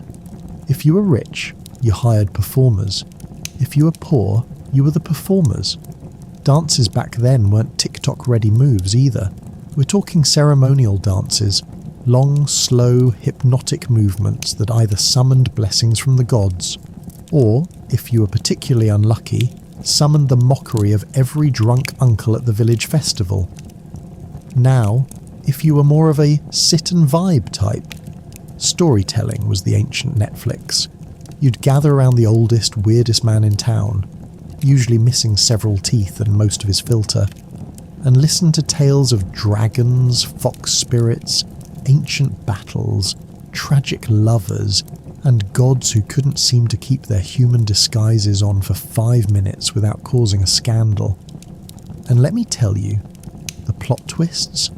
They made Game of Thrones look like a polite tea party. Want to hear about a fisherman who accidentally marries a river goddess? Got you covered. Want to hear about a ghost who falls in love with a scholar and ruins his GPA forever? Pull up a stool. Gambling was also huge. Cards, dice, betting on cricket fights. Yes, crickets. Tiny bugs throwing paws like they owed each other money. It was serious business. Men would crowd around 2 furious insects in a pot, betting hard-earned coins, shouting strategies like, bite his antenna, or go for the knees, as if the crickets could hear them and cared. Nothing like risking your week's wages on an angry grasshopper to really spice up your existential dread. Then there was drinking. Oh, the drinking. Rice wine wasn't just a beverage, it was therapy. Bad harvest? Drink. Lost a tax dispute? Drink. Found out your neighbour's goat trampled your whole cabbage field? Double drink. Banquets could get wild, and by wild, I mean uncontrollable sobbing and aggressive poetry battles. That's right, you didn't freestyle rap in ancient China, you freestyle poemed. Picture 2 slightly tipsy scholars standing up at a feast, dramatically spouting verses about the fleeting nature of life, the sorrow of autumn leaves, or how beautiful the moon looked when you were too drunk to see straight. Crowd goes wild. Applause. Maybe a sympathetic tear or two. No one went viral, except maybe from food poisoning. Now, if you were feeling brave or reckless, you could try your hand at martial arts, not just the fancy movie stuff. Basic self-defense was part of everyday life, because bandit attack was less of a rare tragedy and more of a Thursday afternoon. Some villages even had little martial arts clubs where you could learn how to not die when someone swung a rusty sword at your head. Good times, and for the ultra-elite, the nobles and imperial families, their fun was watching acrobat shows, animal performances and mock battles. Basically early prototypes of Cirque du Soleil, but with a 40% chance someone actually broke their neck mid-performance. No pressure. They also played strategy games like Lubo. Imagine a board game so complicated, even the historians today can't agree on how it worked. You sat around rolling dice, moving pieces, and pretending you knew what was going on while secretly praying nobody noticed you were just making it up as you went along. Honestly, some things never change, and if none of that sounded good, if you didn't feel like gambling or drinking or fighting or pretending to understand ancient board games, you could always go to a temple fair. Temple fairs were chaotic marketplaces where you could buy trinkets, snacks, charms against evil spirits, and sometimes shady miracle cures like, "This powder will make your neighbour's rooster stop crowing at 4 a.m. They had puppet shows, puppet fights, puppet romances, basically puppet soap operas for when real human drama wasn't messy enough. And through all of this, fun in ancient China was never just about pleasure. It was about survival. It was about community. It was about reminding yourself you were still alive, even if tomorrow might involve a famine, a plague, or an angry taxman. Every game played, every story told, every cup raised was a tiny rebellion against the crushing weight of existence. You didn't have much, you didn't have power, but for a few stolen moments under the ancient stars, you had laughter, and that was enough. All right, you've eaten your sad breakfast, hustled your lungs out trying to not get robbed at the market, crushed a few crickets for entertainment. Now let's talk about something truly uplifting, your inevitable painful death, and the charming lack of modern hygiene that got you there. Welcome to healthcare in ancient China, where the motto was basically, if it doesn't kill you immediately, it probably builds character. First things first, bathing. You'd think with all the rivers, lakes and pretty poetry about lotus ponds, people would be scrubbing up daily like some ancient TikTok influencer. Yeah, no. Bathing was more of a special occasion thing, like weddings, religious ceremonies, or when your odour developed sentience and started negotiating trade deals with neighbouring villages. Soap? Ha! You had ashes, rice water and fermented bean juice. Good luck exfoliating that blacksmith's elbow grime with last week's noodle rinse. Rich folks, of course, had fancier options. Perfumed oils, hot water baths, even attendants to scrub you down while judging your life choices in silence. If you were poor, you were lucky to dunk your head in a muddy ditch once a month and hope no leeches decided to move in. Now, diseases. Oh, the diseases. Ancient China was a swirling hot pot of delightful plagues just waiting to turn your organs into soup. Smallpox? Check. Tuberculosis? Check. Dysentery? Triple check with a side of violent regret. You could basically die from breathing wrong, drinking wrong, or standing too close to someone who coughed wrong. Doctors? They existed. Sort of. Traditional Chinese medicine was a fascinating mix of legitimate herbal wisdom, terrifying guesswork, and bold, fake it till you make it energy. One doctor might treat your fever with ginseng and acupuncture. Another might prescribe drinking mercury because shiny things must fix dull souls. Spoiler, mercury doesn't fix you. It just kills you very slowly and dramatically, which, to be fair, might have been better for your legacy. He died glowing like a god, bro. Total legend. And don't even get me started on bloodletting. If you were sick, many believed it was because you had too much bad blood. Solution? Poke some holes in you and let it leak out. Makes sense, right? Lose enough blood and you'll definitely stop complaining. If you survived, congratulations. You are now cured. Or too dizzy to argue. Dentistry? Forget it. If you had a toothache, your options were, hope it goes away. Pull it out with pliers heated in a fire until it looked like a medieval torture device. Pray to your ancestors while drinking enough rice wine to forget you ever had teeth. And speaking of praying, superstitions ruled health practices. If you sneezed too much, someone might accuse you of angering a mountain spirit. If you had a headache, it wasn't dehydration. It was probably a ghost clinging to your scalp because you forgot to burn enough incense last Tuesday. Doctors, shamans, priests, and grandma's neighbour's cousin all had opinions on what you should do, usually involving odd diets, terrifying pills made of powdered tiger bones, or sticking herbs up places herbs should not go. Now, if somehow you avoided disease and bad doctors, there were still about 1,000 creative ways to die young. Farming accident, the ox kicked you into the afterlife. Construction accident, you fell off a wall, the wall, as in Great Wall, getting drafted into a war you didn't sign up for, executed for saying something slightly spicy about the Emperor's new robe collection, eaten by a tiger, eaten by a slightly faster, angrier tiger, food poisoning from yesterday's seafood that was definitely yesterday's seafood life expectancy. If you made it past 35, you were basically Gandalf, an ancient wizard among mortals. Kids would stare at you in awe like, "Whoa, he has all his teeth and everything." And here's the thing, you weren't even mad about it. Death was so casual, so baked into the background radiation of life, that you just accepted it. You lived hard, loved fast, gambled on cricket fights, wrote bad poems about the moon, and occasionally bathed.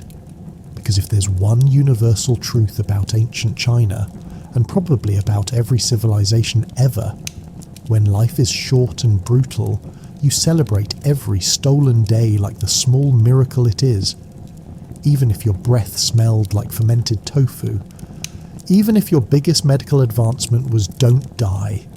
Even if your idea of personal hygiene was aggressively fanning yourself and hoping for the best, you lived, and that was enough. So you've survived another glorious morning of not dying from ghost-induced headaches or ox-related accidents. Good job, champ, but don't celebrate yet. Because in ancient China, it wasn't just disease or hungry tigers you had to worry about. It was social rules. Unwritten laws so strict and bizarre that one wrong sneeze, smirk or mispronounced word could absolutely nuke your entire life. Let's start with dress codes. You didn't just roll out of bed, slap on whatever smelled the least like wet goat, and call it fashion. Oh no, what you wore could literally determine whether people bowed to you or beat you with sticks. Colours mattered. Certain shades were reserved only for the emperor and his royal entourage. Yellow, for example, was basically copyrighted by the emperor. Wear a bright yellow robe without permission, and people would assume either you had a death wish, you were starting a rebellion, or you were too dumb to live anyway. Silk robes, elaborate hats, embroidered shoes, all of it screamed your rank, your job, and how many people you could order around before breakfast. If you dressed above your station, big trouble. Off with his social status, or sometimes literally off with his head. Now, bowing etiquette. Bowing wasn't just a polite nod like, "Yo, what's up, neighbour?" It was an art form. There were about 100 different ways to bow depending on who you were talking to, how powerful they were, what season it was, how much you valued your spine. Alright, so you've somehow survived disease, bad bowing, and the 500 unwritten rules about pants colour. Congrats, legend.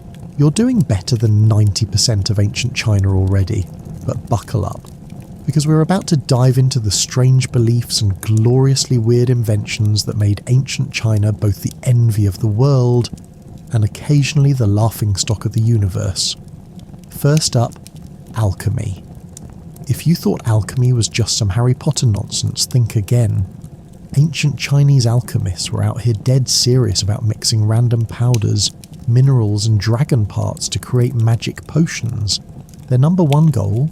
Immortality. They genuinely believed you could drink your way to eternal life if you just found the right combination of mercury, sulfur, crushed pearls, and possibly the tears of disappointed family members. Spoiler alert, you didn't get immortality. You got immediate catastrophic organ failure. The irony was absolutely peak. The emperor would pay a wizard in a funny hat a truckload of gold for a sip of live forever juice, only to drop dead 2 weeks later with a mouthful of cinnabar and regret. Next, medicine. Ancient Chinese medicine was a mix of brilliant herbal science and what if we just stabbed you with needles until you felt better? Acupuncture was invented during this time. and while it's still around today and actually works for some stuff, back then it was kinda more like a human dartboard situation. Ah, you have chest pain, no problem. We'll just stick 47 needles in your feet and call it a Tuesday. Oh, and if that didn't work? They also prescribed fun remedies like drinking powdered rhinoceros horn, bathing in special blessed mud, or swallowing small bits of jade to purify your intestines, which, spoiler, it didn't. Diseases? They were everywhere. Cholera, smallpox, tuberculosis, the ancient Chinese greatest hits. You could catch something fatal by breathing the wrong air, touching the wrong neighbour, or even just standing near a river that had slightly too many dead things floating in it. Also, doctors would often diagnose you by taking your pulse and squinting really hard while muttering about bad wind energy in your spleen. Medical accuracy, 7% vibes-based diagnosis, 100%. And don't even get me started on fun ways you could die. Besides the classics like famine, warfare and oops, a tiger, you could also meet your untimely end by eating the wrong mushroom, being crushed by a collapsing rice granary, falling off the Great Wall during construction. Seriously, OSHA wasn't a thing. Getting sentenced to death for sneezing during a sacred ceremony, accidentally insulting your neighbour's ancestral spirit because you borrowed their rake without permission, and the average life expectancy, about 35 years old. If you made it past 40, you were basically a walking legend. People would point at you like, look, it's old Master Wang, who survived 9 plagues, 14 bad rice harvests, and 1 very cranky horse. So yes, life in ancient China was innovative, spiritual, poetic, and absolutely terrifying if you were a normal breakable human made of meat and bad luck. Long story short, you weren't just fighting tigers and famine, you were fighting mercury smoothies, death by acupuncture, and the invisible spirits of mild social embarrassment. Good times, glorious times. The Great Wall of China has often been compared to a dragon, with its head in the east and tail to the west, winding over thousands of miles of hills and mountains. In fact, one legend tells us that it was a dragon who determined the course the wall would take. In China, the dragon is an auspicious, protective creature, representing the life-giving force of water, and which embodies wisdom, strength, and goodness. So, too, does the Great Wall. It represents the Chinese Empire protecting itself against attack by the nomads of the north, while remaining strong and good within. It symbolises the orderliness of China, first brought to the land by the first emperor, Qin Shi Huangdi.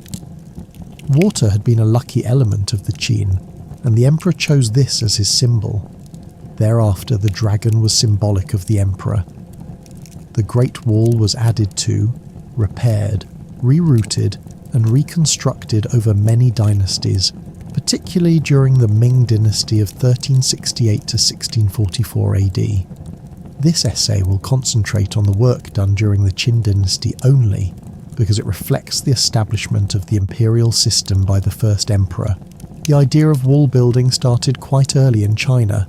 In 400 to 300 BC, the various states in China had been separate, warring factions, each trying to gain control over the others. It was common practice for these states to build walls to protect themselves from other states. One of the early walls built in China dates to about 450 BC, by the Kingdom of Qi in northeast China, preventing its neighbouring state Lu from attacking Qi. Other walls were not built for another 100 years. The idea of building walls for protection seemed to catch on, and soon the kingdoms in the north of China were building walls to keep out the northern nomads. The nomads were the Xiongnu, or Huns. They made their living by raising animals, contrary to the agricultural lifestyle of the Chinese. The Huns were a slave society, and made regular raids on neighbouring Chinese states, taking the people for slaves and causing other damage. By the year 221 BC, the state of Qin had conquered the neighbouring states and formed the first united empire in China. The ruler of the Qin state called himself the first emperor and modelled himself after the legendary Yellow Emperor Huangdi, who was known for bringing order into the world and having the secret of immortality. The emperor's full title was Qin Shi Huangdi, first emperor of Qin. There were some minor problems with unifying such a large collection of territories. Each state had its own system of weights, measures, money and writing. This caused considerable problems when the empire was supposed to function as one nation, so Qin unified these systems so that all regions of the empire would use the same standards. The protection of this newly founded empire was of paramount importance. The raids of the nomads from the north were causing economic damage to the developing economy. The emperor Qin Shi Huangdi took on the task of having the many walls already built connected together to form a single strong wall of defence. This we know as the First Great Wall of China. The first crew sent to the northern regions by Emperor Qin to build the Great Wall was soldiers. General Meng Tian was given 300,000 soldiers and sent to begin the construction. Military garrisons were assigned particular tasks, and in other cases large forces were concentrated to tackle certain sections.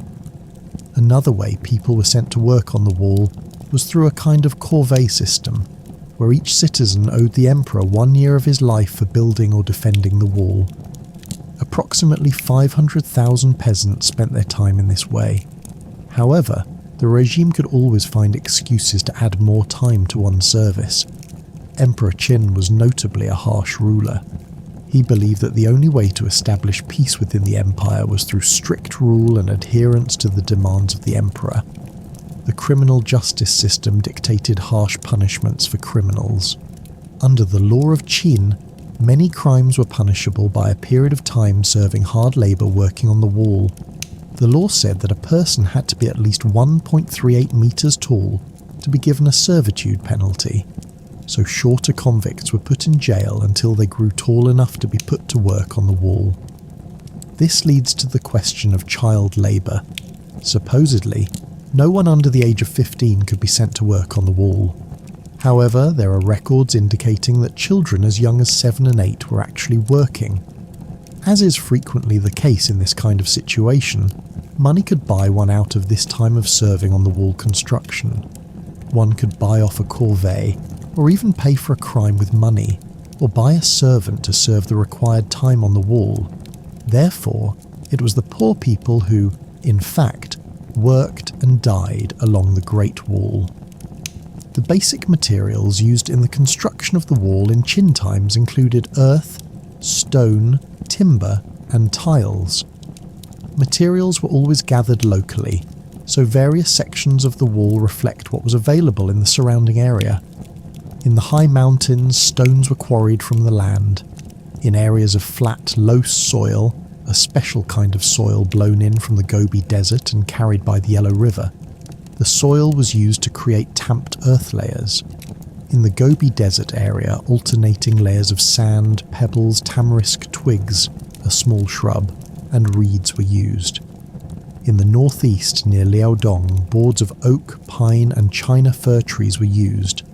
It is said that if all the stones used to build the Great Wall were used to build a wall 1 metre wide and 5 metres high, that wall could circle the globe at the equator 10 times around.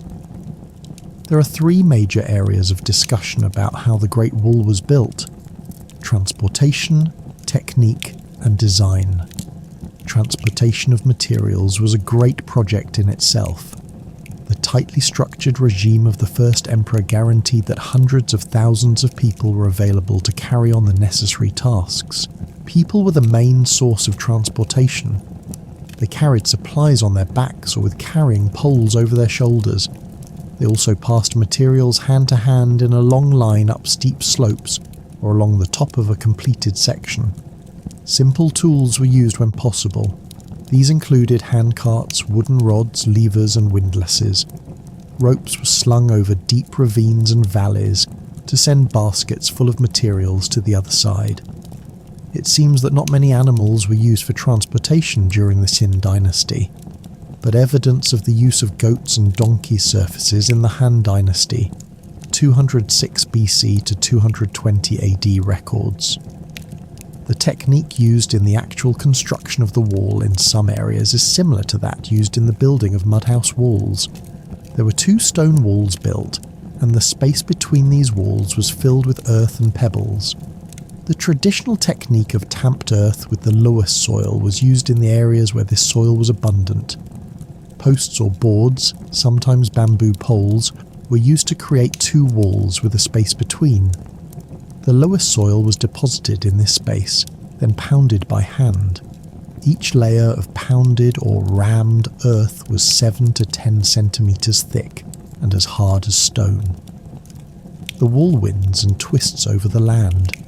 This is because the builders took advantage of the natural landscape of steep mountainsides and difficult areas to traverse, putting natural barriers to their best use. The wall was designed so that soldiers could march along its top. Emperor Qin mandated that the wall be 6 horses wide at the top, 8 horses wide at the bottom, and 5 men high. At strategic points, like a pass between mountains, river bends and road junctions, were built forts, beacon towers, and other defence works. These became the components of an important communication system. Military forces could alert other areas of enemy sightings, send information on troop activities, and leaders could send orders. Beacon fires, flags, and drum beats were used on top of the beacon towers to send coded messages. These towers were built into the wall so they could be seen by the towers on each side. It follows that the thousands of people involved in this project would need to feed themselves. In some cases, whole villages were transferred to an area of the wall and would work to grow crops and make clothing and utensils to support the workers. In other places, the soldiers would plant crops and meet their own needs. The crops required water, so irrigation canals were dug. To meet the constantly moving construction site needs, roads were built. These developments actually aided the economic and cultural growth of the areas, and many of these settlements left behind artifacts of everyday life, as well as journals and information written on bamboo slips. Today the Great Wall stands as a memorial to the hundreds of thousands of workers who gave their lives in its construction. Emperor Qin wanted his dynasty to last 10,000 generations, and he himself was continuously seeking the elixir of immortality. Qin died, and his dynasty lasted less than 2 generations. However, his establishment of the imperial system lasted. The Great Wall stands as evidence that he organised a bureaucracy so well structured that its evidence remains more than 2,000 years later. You're born into 17th century England, into what people might call a decent family, not rich enough for fancy silk, not poor enough to starve, just comfortably forgettable. Your mother does all the cooking, cleaning and, well, keeping you alive. Your father, he's never home for long, always out doing stuff. Then you hit the 1-year mark. Huge achievement, by the way. You've officially dodged the Grim Reaper newborn sweep, where nearly 40% of kids like you don't make it this far. Congrats. By age 3, you start realising something's weird. Nobody visits your home, you don't live near other kids, and for some reason your mother never lets you wander outside. Something about wolves. Stray ones. Ones that apparently enjoy snacking on children. Then, one evening, your world cracks open just a little. Mum takes you to the market for vegetables, and instead of the grand adventure you imagined, you get stared at. Hard. People whisper, some glare, a few even curse at you and your mother. You're 3 years old, so obviously you have no idea what's happening. Maybe you dropped food on your shirt, maybe they just hate toddlers. Then you hear it. Executioner's brat. Your mother doesn't wait for more. She grabs you and hauls you home, moving faster than you've ever seen her. But it's too late. The word is out, and now so is your curiosity. That night, you wait. You sit, fidgeting, until Papa finally walks through the door, flamboyant coat looking like he just stepped off a stage. You don't even let him sit down. You need answers. And so, with a sigh, Your father leans in and tells you why you live in the shadows, why people spit when they see your family. Your father is an executioner. And suddenly, the wolves don't seem so scary anymore. Your father is the man they call when they want someone dead, the walking embodiment of justice, or at least that's what the city tells itself. But there's a tiny little problem. He's getting old. And guess what? You're next in line. Wait, what? No. You had plans. Good plans. Maybe a blacksmith shaping steel instead of splitting skulls. Maybe a knight gutting enemies on the battlefield, not butchering criminals in the city square. Anything but this. Your father doesn't sugarcoat it. He sits you down, looks you straight in the eye, and hits you with the harsh truth. Nobody in the city will let you do anything else. Your father once dreamed of being a knight too, but that was never going to happen. His father was an executioner. His father before him was an executioner, and his father's father, guess what? Executioner. This is the family business. You're trapped. At age 12, training begins. Like any other job, you need to learn the trade. You start small, taking care of execution tools, sharpening axes, swords and ropes, cleaning up the execution sites after someone loses their head. It's gruesome, sure, but bearable, because at least you haven't had to watch someone die. Oh, look at that. You jinxed it. 8 months in, your father calls you to witness your first real execution. A man stands on the scaffold weeping, begging for mercy. His children are in the crowd, screaming for their father's life. The crowd watches, some solemn, some hungry for blood. Your father stands there not like a man, but like a reaper waiting for the job to be done. And then, the rope. Snap. His neck. It hits you. This isn't just training. This is your life. Bitter, angry, trapped. You clean up the blood, haul the body away while the city glares at your father like he was the one who made the sentencing, like he's the villain. And one day, that'll be you. You're 14 now. 2 years of scrubbing bloodstains and hauling corpses have earned you the right to start real training. And by training, you mean something that makes those past 2 years feel like a vacation in Disneyland, if Disneyland had a chopping block and torture chambers. First lesson? Human anatomy. No, not sketches or dusty books. You learn by watching your father slice open real corpses right in front of you. At first, you turn away, gagging, but you don't get to look away for long. You learn, or you bleed. That's the rule. Every mistake is corrected with a beating. Executioners don't just kill, they extract information, which means you also learn the art of torture, and learning means watching. You watch him tear out a man's teeth one by one, while the victim screams and writhes in agony. You don't like it, but over time you learn something useful. Pulling out teeth with your bare hands, sloppy. A pair of pliers, much cleaner. A year passes. You master how to keep a man alive just long enough to make him confess. How the body works, where to cut deep, where to cut slow. You're almost ready to start killing. Except no. This job isn't just swinging a sword for money. There are rules. 2 more years. 2 years of memorizing laws, city regulations, execution protocols. Just you and your father, in a profession so cursed that nobody ever applies for the job. You don't have to compete. You don't have to prove yourself against anyone, because no one wants to live the life you were born into. Then finally your father decides it's time, but not for public executions. Not yet. First, you practice by torturing prisoners for confessions. It's slow, messy work, but you do it. And when your father sees that you can break a man without flinching, he nods. Now you're ready. Your first public execution. You pull on the black cloak, not to hide your identity, everyone knows who you are. It's to strike fear into their hearts. The crowd watches in silence as you step onto the scaffold, sword in hand. You keep your back straight, grip firm, unyielding. But inside, you're sweating, shaking, your heart hammering against your ribs. Your father's words echo in your head. Fake it till you make it. The convicted man is dragged onto the podium. He's forced to his knees. The priest murmurs a final blessing. You don't wait. Your sword flashes. One clean stroke. His head flies. The crowd gasps. The execution was so fast, so smooth, that for a second they can't believe it actually happened. You're good. Disturbingly good. The crowd disperses, but not without giving you a storm of curses. Even the priests spit at your feet like you chose this life, like you wanted to be a butcher in a cloak. Execution after execution, you improve. You refine your technique. Your father notices.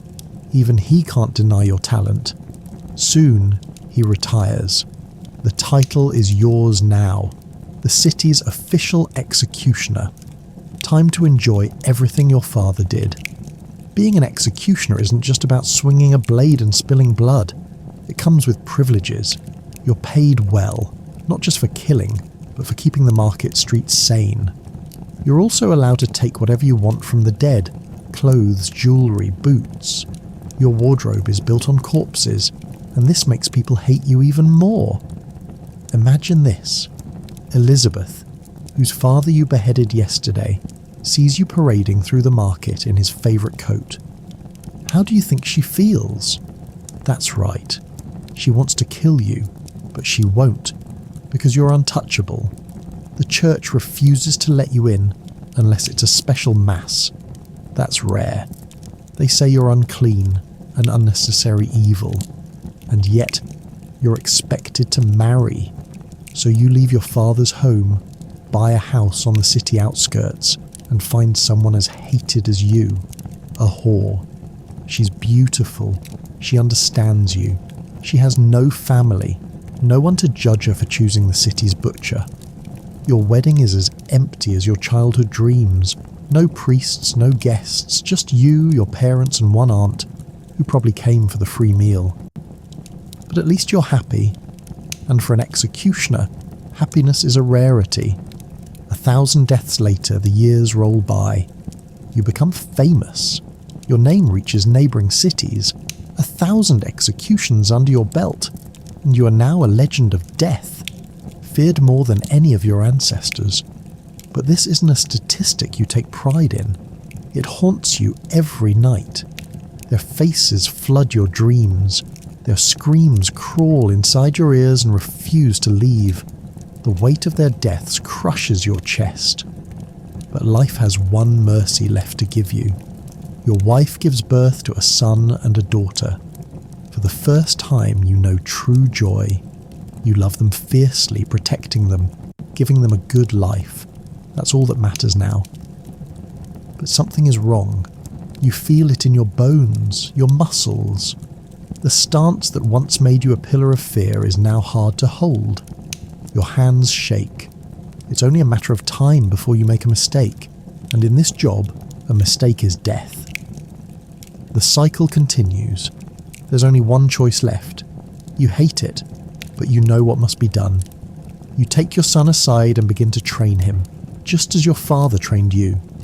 You carve the same fate into him as was carved into you.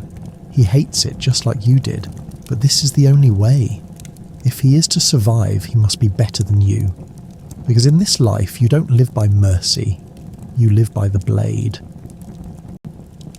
One afternoon in May 1573, a 19-year-old man named Franz Schmidt stood in the backyard of his father's house, in the German state of Bavaria, preparing to behead a stray dog with a sword. He'd recently graduated from decapitating inanimate pumpkins to practicing on live animals. If he passed this final stage, Schmidt would be considered ready to start his job as an executioner of people. We know the details of this morbid scene because Schmidt meticulously chronicled his life as an executioner, writing a series of diaries that painted a rich picture of this profession during the 16th century.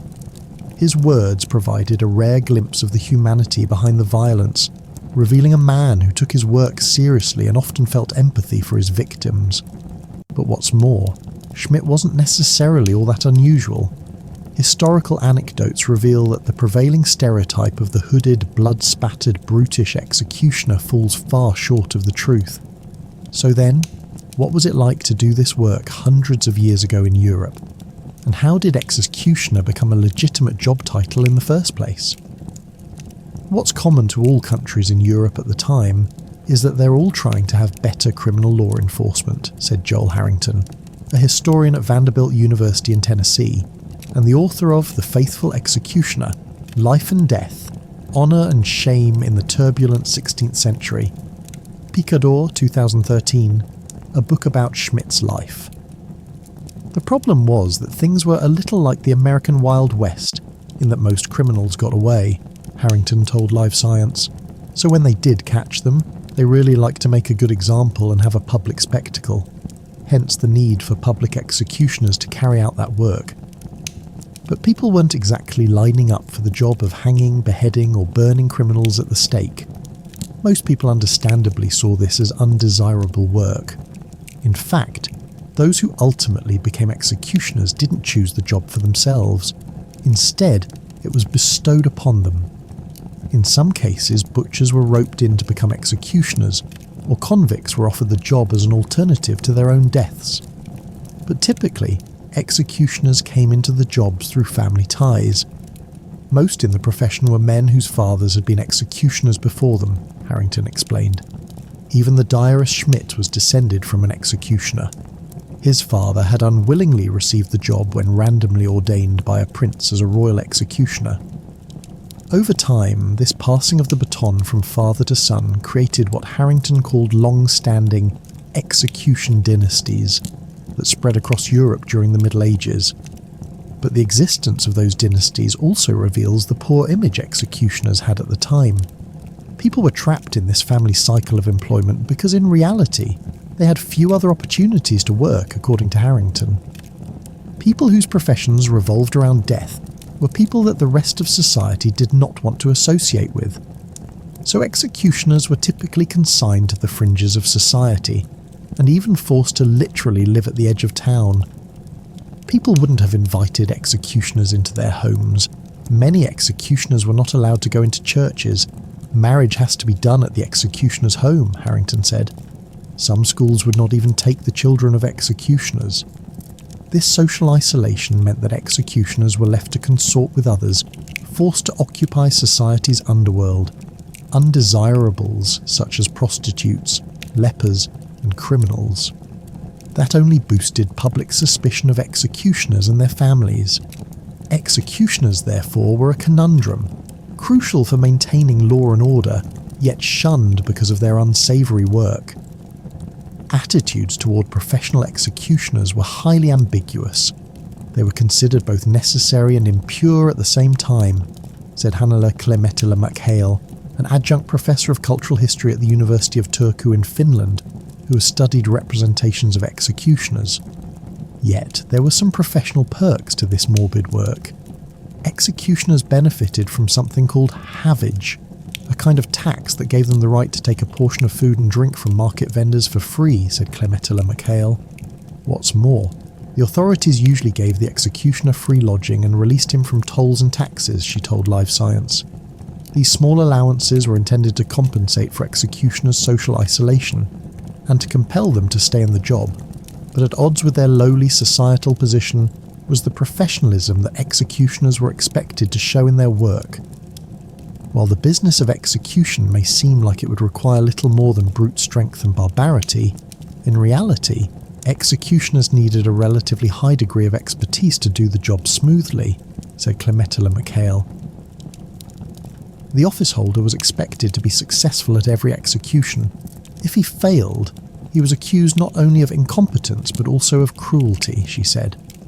In some regions, executioners were limited to 3 strokes for a beheading, and if a grisly scene resulted from one too many swings of the axe or sword, there could be serious consequences.